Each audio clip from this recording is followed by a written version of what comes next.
Bonjour à tous. Alors je vais vous faire une vidéo sur l'état de la situation sur le Covid et sur l'analyse un petit peu des décisions gouvernementales, voilà, de notre cher Macron. Alors on nous dit que nous assistons à la fameuse deuxième vague. Voilà, la deuxième vague est là. Alors on peut se demander, on est en droit, on est encore en République, si cette deuxième vague est réelle. Évidemment, lorsque l'on fouille, quand on commence à gratter, on se rend compte que cette deuxième vague est tout sauf une réalité. Je m'explique. La première chose, c'est que ce qu'on peut faire, c'est analyser les chiffres. Alors, la première chose, dans les chiffres, il y a le nombre de cas qui augmente. Ça, c'est une réalité. Parce que le nombre de tests le démontre. Donc c'est sur la base des tests. Or, on sait que les tests, et donc ça c'est prouvé, ces tests qui sont employés sont trop sensibles au point qu'il y a eu même des expériences il y a un médecin qui a envoyé un test qu'il a juste ouvert, il ne l'a pas mis dans ses narines, et il l'a envoyé et ça a été positif. Voilà. Donc on sait que ces tests sont trop sensibles, on sait qu'environ au moins 30% des cas dits positifs ne sont pas positifs. Voilà. D'autre part, les cas positifs ne démontrent rien d'autre que la circulation du virus, puisque la plupart des cas ne sont pas des gens qui sont malades et souvent qui ne sont même pas porteurs sains. Donc ça, c'est une première chose. Donc ça veut dire quoi? C'est que l'indicateur qui est utilisé pour mesurer la soi-disant seconde vague est un indicateur qui ne sert à rien, qui n'est pas adéquat, hein, et qui ne démontre que la circulation du virus, mais qui ne démontre pas le caractère épidémique de la circulation de ce virus. Voilà. Alors, sur le nombre de morts et de personnes en réanimation, aujourd'hui, 8 novembre, on est à 270 morts et 3037 personnes en réanimation. Quand on compare ces chiffres et surtout la vitesse à laquelle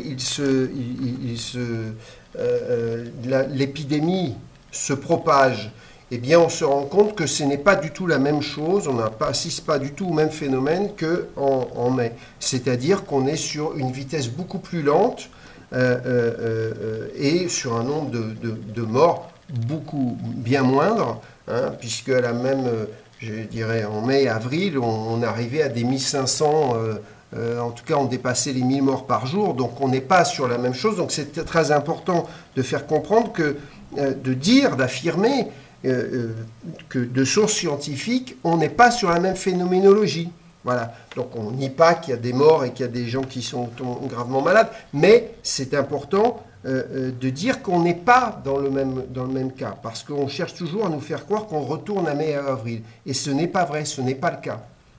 Alors, ce qu'il faut dire, c'est qu'on est à peu près à 90% des gens qui meurent qui ont plus de 80 ans, hein, et surtout, et là c'est encore la statistique est encore plus élevée, des gens qui meurent du Covid sont des gens qui ont moins d'1 an d'espérance de vie devant eux. Voilà, une énorme majorité. Et donc, c'est très important parce qu'évidemment, ça nous donne une réalité réellement du risque Covid sur l'ensemble d'une population comme la population française. Si c'est essentiellement les gens qui ont plus de 80 ans et qui ont moins d'1 an d'espérance de vie devant eux, alors on comprend que la réalité, ce n'est pas tout à fait celle qu'on nous raconte. Alors évidemment, il y a quelques exceptions, mais on ne règle pas une politique sanitaire sur des exceptions. Et alors surtout, et alors là c'est encore plus patent, on a découvert, là c'est les dernières statistiques qui sont sorties, que ce qui fait la différence entre les gens qui vont mourir du Covid et ceux qui n'en meurent pas, même pour ceux qui sont avec moins d'1 an d'espérance de vie devant eux, eh bien, c'est la prise en charge. C'est-à-dire que si on prend en charge les gens dès le départ, hein, et qu'on ne leur dit pas d'attendre, voir s'ils ont des symptômes plus graves, eh bien, on évite énormément de morts. Donc là aussi, il y a un travail inadéquat des mesures sanitaires inadéquates et on voit qu'on n'a pas évolué depuis mars. Donc évidemment, c'est lamentable, encore une fois. L'autre chose qu'il faut dire, c'est qu'on a de plus en plus d'informations sur le fait que ces chiffres sont faux. Voilà. Alors, je vais vous mettre une série d'articles ou de vidéos à ce propos que vous pourrez consulter, et je ne vais en citer que quelques-uns. Il y a notamment un médecin dans un hôpital à Lyon qui s'appelle Patrick Bélier, qui a écrit une lettre en disant que énormément de gens sont diagnostiqués Covid alors qu'ils ne sont pas et qu'ils sont en fait malades d'autres pathologies ou quand ils meurent d'autres pathologies. Donc cela veut dire que énormément de gens que l'on dit mourir du Covid meurent d'autres pathologies et accessoirement ils ont été testés positifs pour le Covid mais ils ne meurent pas de pathologie Covid. Voilà. La même façon pour les gens en réanimation. Et il dit que c'est une part très très importante. Il va même plus loin, il dit que c'est des choses, on incite les médecins à faire ça, et il dit que lui-même a subi des pressions lors de l'épidémie de H1N1, et il dit qu'il en a honte lui-même d'avoir cédé aux pressions là-dessus, et donc il explique ça très bien, il faut lire l'article, c'est très intéressant. On a aussi un médecin qui s'appelle Yoran Lass, qui est l'ancien directeur général du ministère israélien de la Santé, excusez-moi du peu, qui écrit une lettre en disant qu'il est scandalisé sur la manipulation et l'instrumentalisation qu'on fait du Covid, que le Covid n'est rien d'autre qu'une maladie qui est, du point de vue de sa gravité, même si ce n'est pas la même chose, similaire à une grippe, et que c'est scandaleux ce qu'on fait, les mesures qui sont prises et tout le rabattage que l'on fait médiatique, que l'on fait, que c'est de la pure manipulation. Excusez-moi du peu, l'ancien directeur général de la santé de l'État israélien, c'est pas n'importe quoi. Hein. On a aussi un psychiatre qui est assez connu, qui s'appelle Frédéric Badel, qui explique ô combien c'est désastreux et anti-scientifique tout ce qu'on fait en ce moment. On a aussi des études qui apparaissent sur justement l'inutilité et l'absurdité scientifique que sont le confinement, les couvre-feux et compagnie. Hein. C'est une récente étude qui vient de paraître sur le ResearchGate, hein, et qui dit, donc je traduis parce que c'est en anglais, le confinement, les mesures de confinement en Europe de l'Ouest ne montrent aucun impact d'évidence, aucune évidence qui impacte le Covid-19, l'épidémie Covid-19. Voilà. Donc c'est une recherche de Monsieur Meunier. Voilà. Bon, voilà.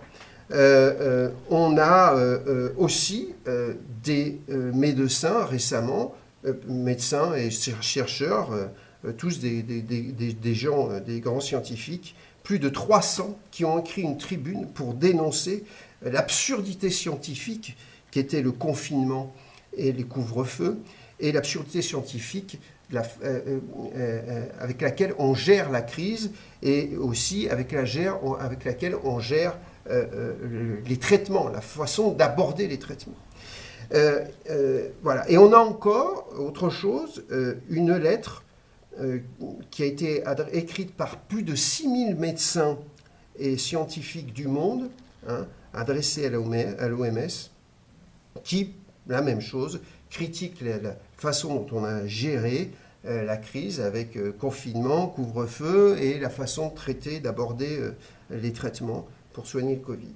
Donc ça, par exemple, cette tribune de plus de 6000, je crois que c'est 6900 médecins et scientifiques, ça, vous n'entendez jamais parler en France. Hein. Mais si vous cherchez sur Internet, vous verrez qu'elle est là. Mais on a mieux. Maintenant, l'OMS, alors je ne sais pas, c'est un miracle, je ne sais pas par quelle grâce ils ont été touchés, dit qu'effectivement, les mesures qui utilisent tout ce qui est confinement et compagnie sont contre-productives. Voilà. Même l'OMS s'y met. Donc on se demande pourquoi Macron insiste là-dessus. Voilà, donc tout cet ensemble de choses, quand même, devrait alerter sur le fait qu'il y a quelque chose qui tourne pas rond. Alors, il faut dire aussi qu'il y a des pays qui n'ont pas confiné. La Suède, la Corée du Sud, Taïwan, Singapour. Il y a aussi des tas de pays qui confinent d'une façon totalement différente. Alors, par exemple, dans le cas de la Suède, on nous dit « Ah oui, ils n'ont pas confiné, mais alors au début, ils ont payé prix fort ». Alors bon, il faut dire d'abord, la Suède n'a plus aucun mort aujourd'hui. Au début, ils ont eu 5000 morts, ce qui pour leur population, qui est à peu près de 10 millions, équivaut à peu près à 500 morts par million d'habitants. Aujourd'hui, la France y est arrivée, puisqu'on est à plus de 40 000 morts cumulés. Et ce qu'il faut dire, c'est que, bon, d'abord, ils ont eux-mêmes reconnu qu'ils ont eu une mauvaise gestion dans l'équivalent de leurs EHPAD, mais surtout, ce qu'il faut dire, c'est qu'en fait, c'est une façon un peu idiote de calculer parce que, de fait, la population suédoise étant beaucoup plus petite, 10 millions d'habitants, et étant de la même civilisation, elle se répartit principalement dans les grands centres. Et comme ils sont moins, en fait, effectivement, encore une plus grande partie de la population habite dans les grands centres. Et donc, effectivement, c'est là qu'arrivent les contaminations. Donc, il est normal que, dans un premier temps, en fait, proportionnellement à leur population totale, ils aient un nombre de morts proportionnellement plus grand par million d'habitants. Voilà, c'est juste une façon de raisonner en termes de chiffres. Il faut juste un petit peu raisonner. Voilà. Donc, non, la Suède n'a pas payé le prix fort au début. Elle a eu à peu près le même cas de figure que nôtre, sauf qu'il s'est développé dans le temps différemment. Voilà, c'est tout. Et donc, bon, on sait que de toute façon, aujourd'hui, nous, on a rattrapé et largement la Suède. Sans compter que, évidemment, la Suède, elle, n'a pas détruit son économie. Mais par contre, comme la contamination de masse, la contamination de masse a eu lieu, on a maintenant une immunité de masse. Et c'était ça la vraie solution, bien évidemment. Donc, en fait, nous aurons exactement le même nombre de morts en proportion que la Suède, et parce qu'on ne fait que la retarder par le confinement, mais on ne l'empêche pas. Et donc ce que démontrent toutes les études, c'est qu'effectivement, on ne contrôle pas une épidémie, on arrive à peine à freiner un peu son cours pour pouvoir aménager des solutions médicales et d'organiser le système hospitalier, mais toutes les mesures qui ne sont pas de l'ordre du traitement n'améliore pas rien. On ne peut pas changer la courbe d'une épidémie. Et ça, c'est la réalité scientifique qui nous le dit. Toutes les études corroborent le même phénomène. Alors ça, c'est la première chose, sur les chiffres donc. Alors, je précise qu'il y a autre chose sur les chiffres. Au Brésil, eh bien, on s'est aperçu, alors on dit le Brésil a eu énormément de morts. Mais au Brésil, on a découvert, comme par hasard, que énormément de morts attribuées au Covid n'étaient pas dues au Covid. Ainsi, on a découvert qu'entre 2018-2019 et 2019-2020, le nombre de gens qui sont morts, par exemple, de pneumonie et pas de Covid, comme par hasard, en 2020, a diminué de plus de 40 000. Les infarctus ont diminué de 18 000. Les septicémies ont diminué de plus de 15 000. Voilà, comme par hasard. Donc c'est autant de gens qui sont morts de pathologies qui ne sont pas Covid, mais qui peut-être ont été dépistés positifs, que l'on attribue au Covid. Voilà. Et donc ça fait que, par exemple, au Brésil, on en est à peu près à 150 000 morts.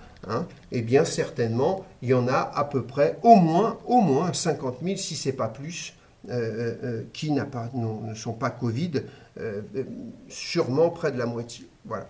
Et donc, tout ça, c'est des choses qu'on peut prouver, parce qu'on a des documents, parce qu'on a des faits établis. Mais ces choses-là sont toujours contestées par la pensée unique et évidemment par la manipulation médiatique. Alors, il y a un deuxième point pour contester la deuxième vague, c'est le fameux conseil scientifique. Si on fait attention, on se dit que une petite douzaine de gogos qui représentent le conseil scientifique font la loi quand une grande partie de la communauté scientifique contredit leurs affirmations, on pourrait au moins organiser une collaboration, hein, puisque le conseil scientifique ne représente pas le savoir, hein, ni même un État. Il serait censé retraduire l'état de la pensée scientifique du pays, hein, et plutôt même du monde. Et c'est vraiment pas le cas. Mais surtout, ce qui est très grave, c'est qu'on se rend compte que tous les membres du conseil scientifique ont tous des conflits d'intérêts avec des laboratoires ou autres institutions. Notamment, récemment, il est sorti un article sur François qui décortique ça vraiment en détail. C'est très intéressant. Donc, je vous mets le lien de l'article de François. Lisez-le, s'il vous plaît. C'est très instructif. Et on parle notamment du président du conseil scientifique, M. Defrécy, qui, dans sa déclaration de conflit d'intérêts, ne déclare que 160 €, si je ne me trompe pas, mais qui en fait en a beaucoup plus, puisque ce monsieur qui aujourd'hui est à la retraite a passé sa carrière entière à conseiller le ministère de la Santé, entre autres, sur les trithérapies dédiées au HIV, au sida, hein, en vantant les médicaments les plus chers, hein, à 500 € la pilule, de laboratoire, devinez qui? Gilead. Voilà, bon, c'est un exemple. Et donc ça veut dire que la déclaration de conflit d'intérêts qui est obligatoire, hein, c'est une obligation légale, hein, est fausse parce que en fait les choses ne sont pas déclarées comme en bonne et due forme, et donc on n'a pas fouillé, on n'a pas voulu voir, bien évidemment, et que donc on a ici des gens qui travaillent pour des pouvoirs occultes. Voilà. Et après, on viendra nous chanter la vieille chanson de théorie du complot. Voilà. Mais là, c'est pas tant. Alors, on a aussi d'autres membres du conseil scientifique qui sont dans ce cas-là. Eux, ils déclarent plus, d'autres déclarent moins. Enfin, bon, bref. Mais ils sont tous mouillés là-dedans. Voilà. Donc, c'est des gens qui ne sont pas légitimes pour donner un avis éclairé sur la situation, puisqu'ils sont tous compromis. Alors, on a aussi une difficulté, c'est que finalement, pour valider l'existence réelle de cette deuxième vague, eh bien, on change d'indicateur. Et donc maintenant, l'indicateur qu'on utilise, c'est le nombre de cas positifs. Comme on sait, le nombre de cas positifs, je l'ai déjà dit, ne relate pas la réalité d'une épidémie. Voilà. Donc, on peut faire 50 millions de tests par jour et on aura encore plus de cas. Alors, ça, c'est une chose, mais il y a encore plus grave, malheureusement.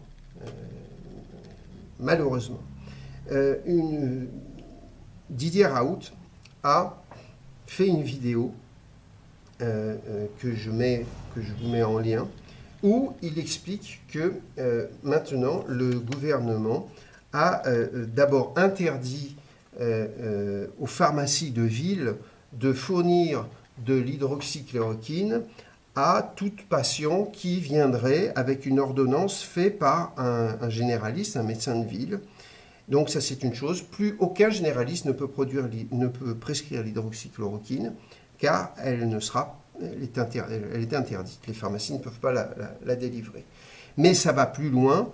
Raoult a été averti par les laboratoires Sanofi que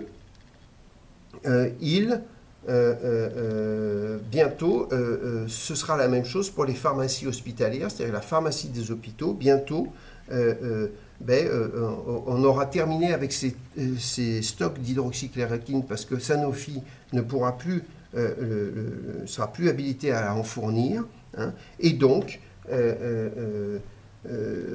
Raoult et tous les autres, hein, ne pourront plus prescrire la dioxychloroquine parce qu'il n'y en aura plus de disponible. Et donc, c'est une façon insidieuse d'interdire l'hydroxychloroquine, c'est-à-dire de s'immiscer dans le droit à la prescription du médecin hein, mais on le fait de manière contournée, insidieuse et perverse, c'est-à-dire que là maintenant, comme ils l'avaient fait il y a quelques mois, ils n'interdisent pas la prescription, hein, mais par contre ils interdisent aux pharmacies de le délivrer. Voilà, c'est quand même, on n'y croit pas. Mais, comme par hasard, dans le même temps, il explique qu'il a reçu une circulaire, hein, du ministère de la Santé expliquant qu'il avait énormément de chance parce qu'il pourrait, le gouvernement avait acquis pour plusieurs milliards le Remdesivir, hein, et qu'il pourrait le prescrire gratuitement, que le gouvernement, l'État français, pourrait le distribuer gratuitement.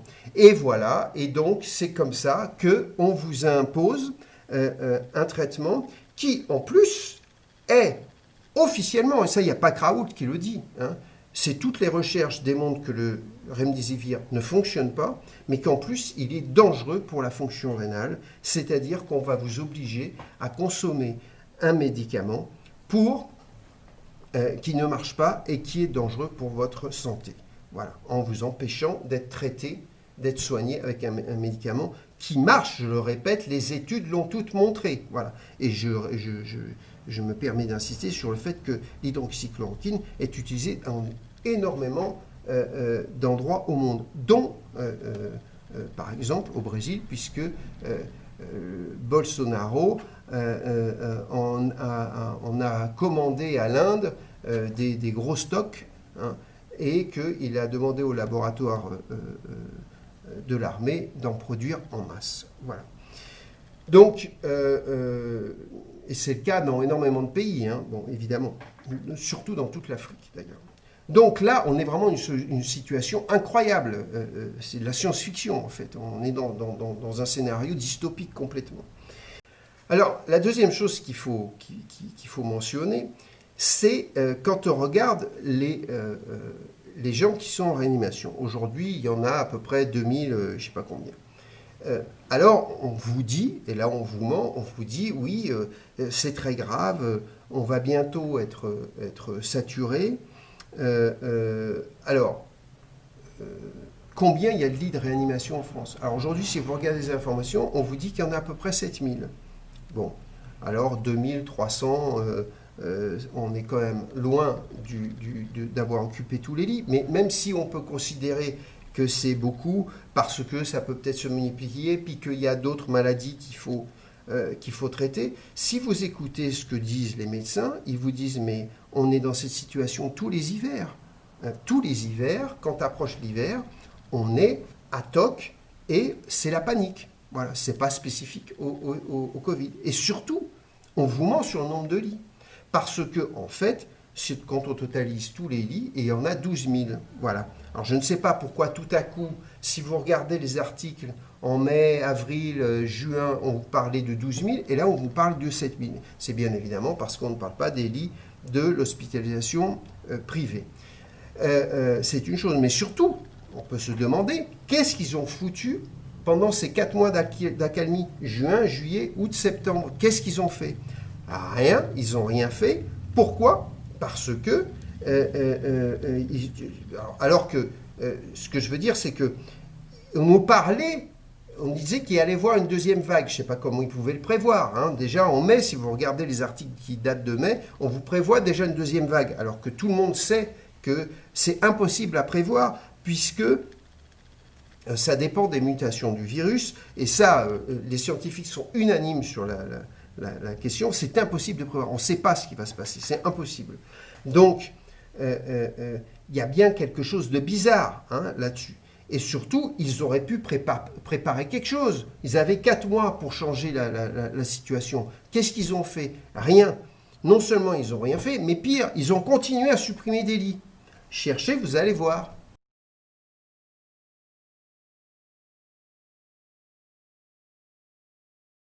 Alors, un troisième point qui est quand même important à signaler, c'est que d'un point de vue démocratique, on est vraiment dans une situation incroyable. C'est-à-dire, on a la situation d'un dictateur qui décide tout seul dans son coin, M. Macron, de prendre des décisions, hein, Alors, je vous rappelle, le Parlement et le Sénat ne sont pas consultés. Le Conseil d'État et le Conseil constitutionnel, on ne les entend pas.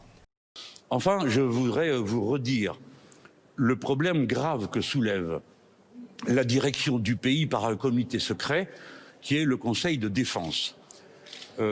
Dorénavant, les conseils des ministres sont précédés d'un conseil de défense. Nous sommes nombreux à nous demander pourquoi une invention pareille a fini par se substituer à pratiquement tous les organes constitutionnels de prise de décision. Je veux dire que normalement, dans ce pays, c'est le Conseil des ministres qui examine les décisions et les propose ensuite à l'Assemblée ou bien décide de ce qui va passer en décret. Là, tout est précédé par un Conseil de défense. Et le gouvernement ensuite entérine et transmet. Mais que se passe-t-il? D'abord, il n'y a que 8 noms. Je vous demande la patience de les écouter.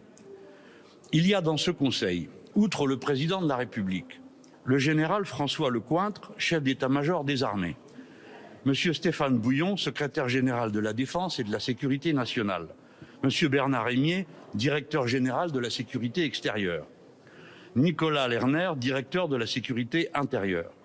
Ce sont des gens de très haut niveau et de belle qualité, mais dont on ne voit pas à premier regard qu'ils soient des spécialistes des questions de crise sanitaire. Et ils sont entourés de M. Jean Castex, Premier ministre, Florence Parly, ministre de la Défense et unique visage féminin de ce Conseil, Gérald Darmanin, ministre de l'Intérieur, Olivier Véran, ministre de la Santé. Ces personnes, lorsqu'elles sont réunies en Conseil de défense, sont tenues au secret défense. Autrement dit, ce Conseil ne rend de compte à personne et n'informe personne des décisions qu'il a prises.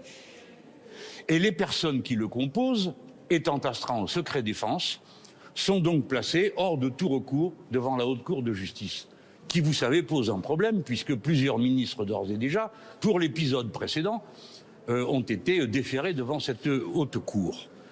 Alors, nous avons là une situation constitutionnelle tout à fait inouïe, avec un pays où l'irresponsabilité constitutionnelle du chef de l'État, le chef de l'État ne peut pas être incriminé dans la durée de son mandat, est transféré par le biais d'un conseil de défense à 4 personnes décisives du gouvernement, et le gouvernement, en exécutant les décisions du conseil de défense, est lui-même placé hors de toute responsabilité. Ne croyez pas que ce soit de l'à peu près, ce que je suis en train de vous dire. On a l'impression qu'on est dans une espèce de désert démocratique. La vie démocratique de ce pays a complètement disparu. Et c'est d'autant plus pire que lorsqu'on s'attaque à essayer d'analyser, de faire la radiographie de la situation médiatique du pays, des médias, alors là c'est terrifiant.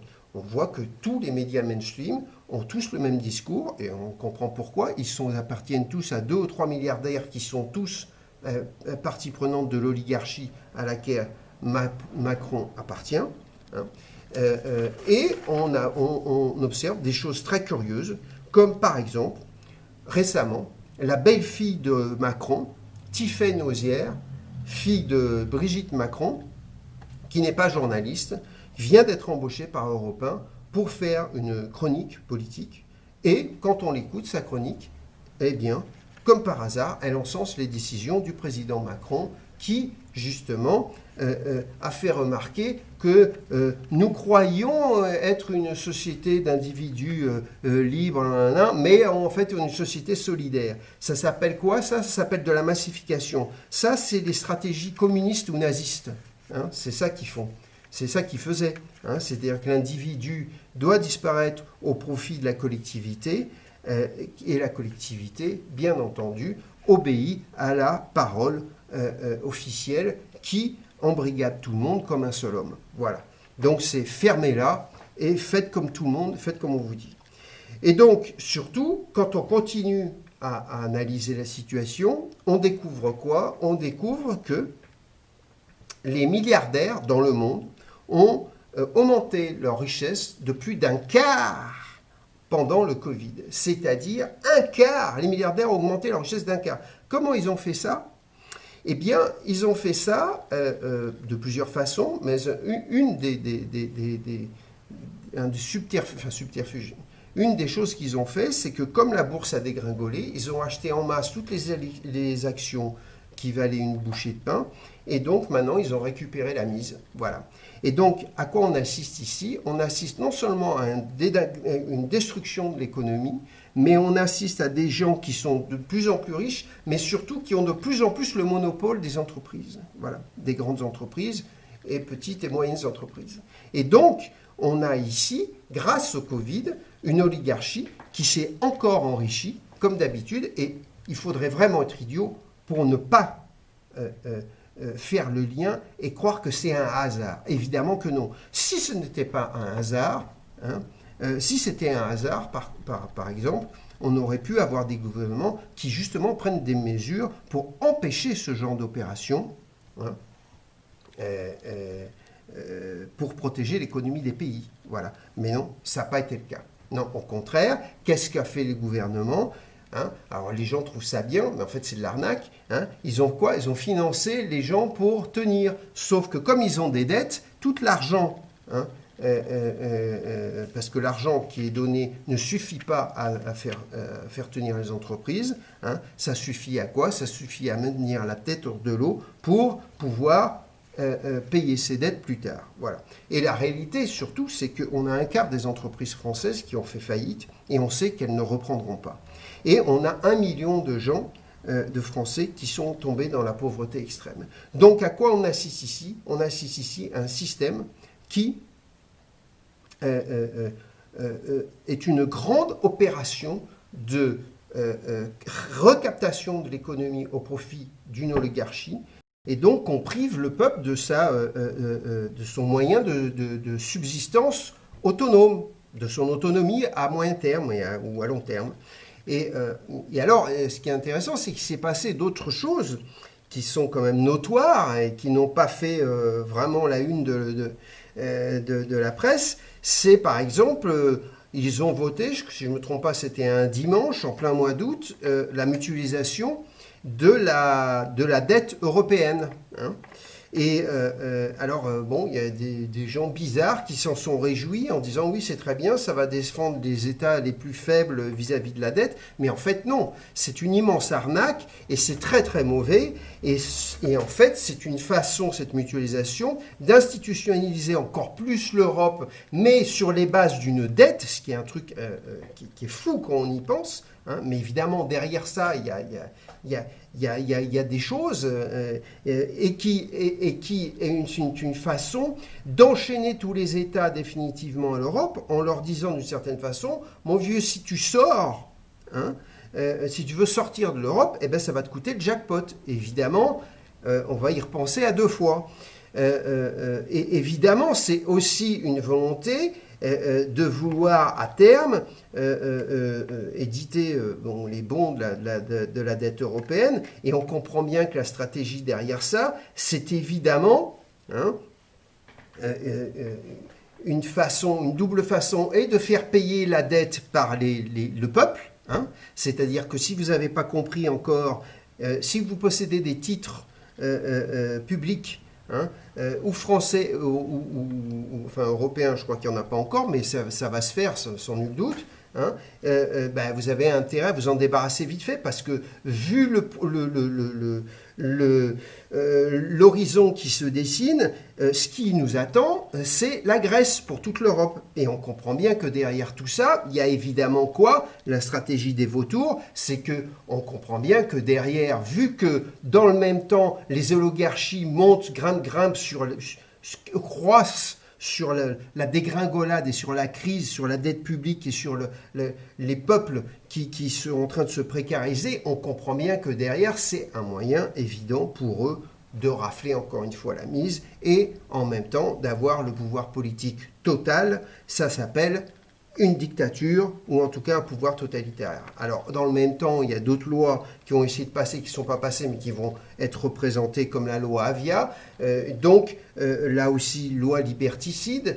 Alors heureusement qu'on a tous les problèmes d'islamisme parce qu'on ne sait pas ce qui pourrait légitimer encore une aberration comme la loi Avia.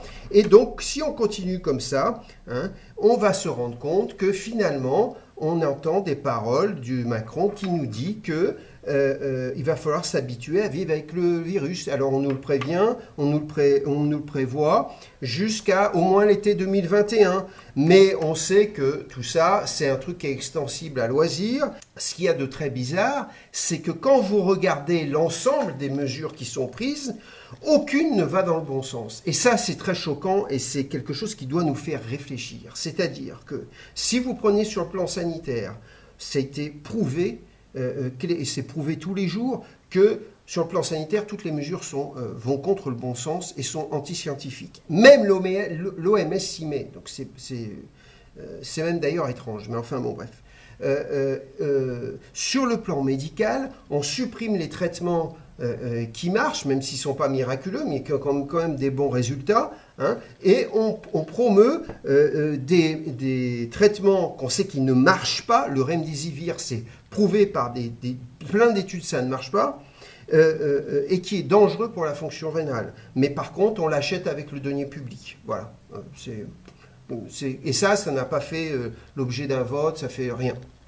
Dans le même temps, sur l'économie, on fait semblant d'essayer d'épauler les petites et moyennes entreprises qui sont en difficulté, mais en fait, quand on regarde ces mesures économiques, on comprend que c'est juste une espèce de bouée pour continuer à flotter, mais à la fin, il faudra payer la dette, parce que de toute façon, tout l'argent qui sort des caisses de l'État, c'est vous qui payez, ça c'est une chose, et on sait très bien que cet argent n'est pas suffisant pour refinancer un véritable redémarrage économique, donc de toute façon, une fois, si un jour cette crise finit, ces entreprises aussi, en tout cas un bon nombre, se casseront la figure. Et il y en a déjà un quart qui se sont cassés la figure. Et donc, ce qu'on comprend, c'est qu'en même temps, toutes ces mesures faussement sanitaires ne font que briser l'économie. Donc, on comprend que, au final, si on fait le total, la synthèse de ces mesures au niveau de l'économie, on comprend que c'est des mesures qui détruisent l'économie. Tout, l'ensemble. Il n'y a rien qui va sauver l'économie. Mais quand dans le même temps, vous vous rendez compte que les oligarchies, elles, se remplissent les poches et que le monopole s'agrandit, alors vous comprenez que, bizarrement, il y a quand même un résultat qui ne peut qu'alerter. Alors, je sais qu'on va me chanter encore la théorie du complot, mais moi, je ne fais que me baser sur des faits. Voilà, donc on est en droit de se poser des questions. Et là, c'est plus que des questions. Quand tout commence à concorder ensemble, alors là, il y a quelque chose de bizarre. De la même façon, quand on regarde sur le domaine des libertés, liberté d'expression et tout ça, on se rend compte qu'on est en train de rentrer quand même dans une ère, et ça fait quand même un moment que ça dure, mais là, ça s'accélère totalement liberticide, c'est-à-dire que, bon, en fait, c'est un pays qui est méconnaissable. Moi, la France que j'ai connue quand j'avais 20 ans, elle n'existe plus. Elle est morte, cette France.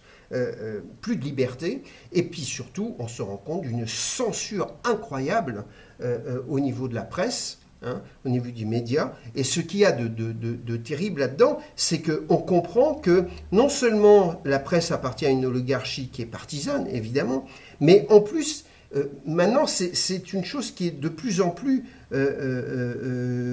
faite sans vergogne, comme l'exemple que j'ai donné de la belle-fille de Macron. Enfin bon, et on a une crise démocratique comme on n'en a jamais vu, avec une espèce de roitelet qui prend des décisions de façon unilatérale. La vie démocratique est totalement absente, et puis il n'y a même plus d'opposition dans ce pays. Donc, quand on fait le total, on se dit qu'il y a quand même quelque chose de très très très bizarre qui est en train de nous arriver. Et ce serait urgent, hein, que nous nous réveillions tous pour comprendre qu'il est en train de se passer quelque chose ici. Alors, comme je ne veux pas faire une vidéo d'1 heure, je vais m'arrêter ici et je ferai une autre vidéo pour justement, à partir de cette conclusion, expliquer ce qui, à mon avis, est en train de se passer en Europe, hein, parce que c'est quelque chose de très très grave.